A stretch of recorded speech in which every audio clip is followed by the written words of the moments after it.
exercise is called sit to stand.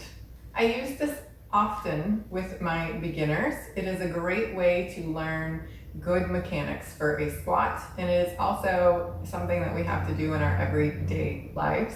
So it's important that we can do it well. All right, so we're gonna scooch to the edge of our chair, and then you wanna make sure that your feet are not too far back or too far forward. So I always kind of look and make sure that my ankles are right underneath my knees.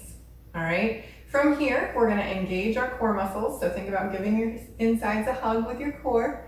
Maybe if you're able to engage a little better, maybe think about pulling your belly button in, whatever one speaks your language. And then we're gonna come up out of chair, okay?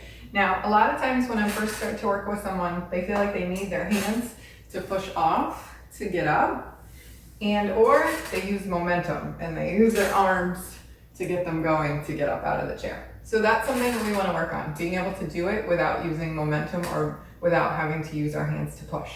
Okay, the next thing I want you to work on is watching what your legs are doing. So when we come up, oftentimes if we have a muscle imbalance in the legs or the hips, our legs are going to cave in towards each other when we go to get up. So the goal is that we want to be able to do it without the legs coming in. Okay, so that's your second thing to work on. Third thing to work on is your descent. So as we come up, we might get really strong and be able to do that without the hands. We might be able to do it gracefully, but we want to also be able to sit back into the chair just as gracefully. So we want to make sure that we're not plopping into the chair, okay? And then fourth, and this might go with number 2, but you also want to make sure that your legs stay the same distance apart as you decline as well. So just like we don't want the knees to come in as we stand, we also don't want them to come in as we sit. Okay, so just being super mindful of A, being able to get up out of the chair without your hands, B, making sure that your legs stay the same distance apart as you come up, C, decelerating with grace or coming back down to the chair with grace, and then D, making sure that again the legs stay the same distance apart.